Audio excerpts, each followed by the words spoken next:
Airlines, everyone has had it. It's not just you. A new study, the Airline Quality Rankings by Wichita State University and Purdue University. Erin, I know those are two of your favorite universities. Places that nobody goes. Nobody goes. How did the other study we used was from Winnipeg, and these two random, but these are legitimate studies according to the paper. Could it be Atlanta or Chicago, you know? I mean, next week I'm gonna, people go. Yeah, next week I'll get something from Harvard or something. Anyway, complaints about the airlines are literally, they're going through the roof. Not literally, figuratively, they're going through the roof. Complaints have gone up about 20%. Let's look at the breakdown of the airline rankings. And some of this seems pretty obvious, and then some of this I think is kind of surprising. So in terms of quality, the best, let's just look at the top 5. It's Virgin America, JetBlue, AirTran, Delta, Hawaiian, and then at the bottom it's American, American Eagle, SkyWest, ExpressJet, United. I mean, is there anything else that we pay so much money for that we all do? Everyone in the country flies. We all pay a ton of money for it and get less of a pleasant return. Is there anything like that?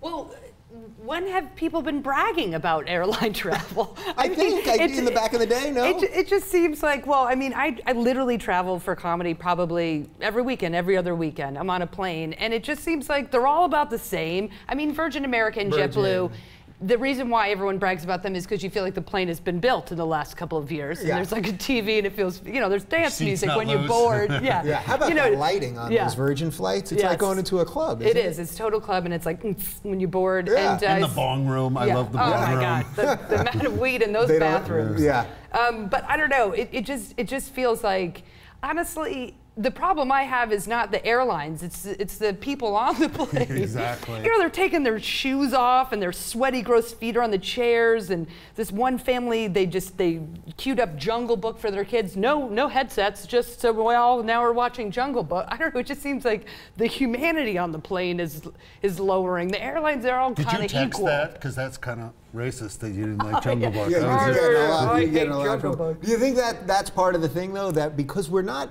often locked in with a group of people for 5 hours, so now if you're sitting there and you can't, you know, do all your texting and all that, that you're really concentrated on this group of people around you, and it makes you a little nuts. Well, I represented Stephen Slater, the JetBlue flight attendant. He was my client. Love that man. Wait, can you tell people what he did again real quick?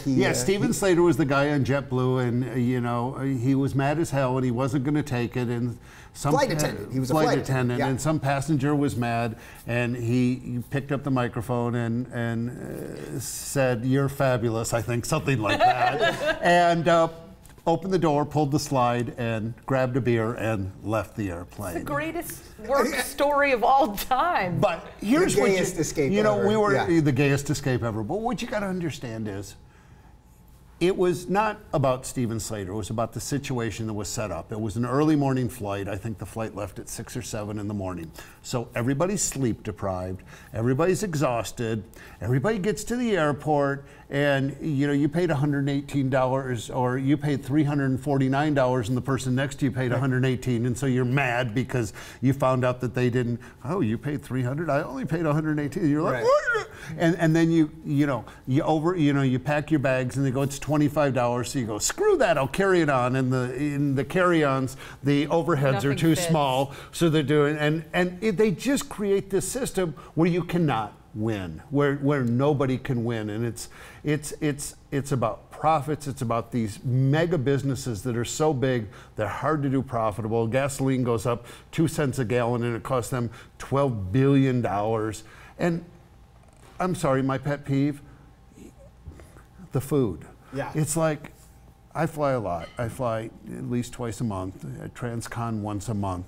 And it's like, who conceives of this? Crazy, crap? these odd combinations of pastrami that they give you. It's just like, can I just have like a salad with a little chicken on it? Could I just have something simple? And they give you something that's so greasy or so spicy or so, you know, it's just, and everything has red peppers. I hate red peppers. I burped them for 7 years. Okay? No more red peppers, people. Howard hates red peppers. At the end of the day, though, I mean, you are waking up in LA and landing in New York, and so you still have to be positive in some way. I mean, you can still get across the globe in like 8 hours. You do know know what I there's mean? other places like, people can it's fly. Pretty. I mean, it's just. Really? Yeah. Wait, there's Europe. Yeah. No, I mean, it's always going to be something. I like their positive remarks is we're sort of landing on time and the bags get to you, and I'm like, again, yeah, no, because no one's checking them. They are literally shoving their bags in the overhead, and it's just you got to drink. You sit down in your chair, get a cocktail, slip a Vicodin or whatever, take the next 6 hours off. Yeah, is this one of these things that's just so systemic, like from the whole experience, from the TSA? I mean, if you go to JFK, one of the biggest airports in the world, just everything there is so run down. The people barely seem like they're paying attention. Go to Miami, they baby. send you, no, exactly. You think you're in Colombia. No. It's like, excuse me, Colombians, but I'm sorry, I didn't mean to offend the cartel. No. It is like the most third world airport. If you get your luggage, they've rifled through it, Yeah. But is that the thing, that it's just so systemic at all levels, from the TSA to the planes themselves that are falling apart? I was on American a month ago. I mean, literally the hand thing was like falling apart. No, is it just like everything? Well, there's just nothing can be done. Right, it's such I was on an airline and like the seat didn't go back and this didn't do it, and she's like, I'm really sorry. It's like, I'll live with this. I'm concerned what in the engine you didn't fix, okay? Yeah, exactly. Bonobos.com is the official outfitter of the Rubin Report. I want to put you in this slim fit shirt. Go to bonobos.com, enter code TRR20 for 20% off your next purchase.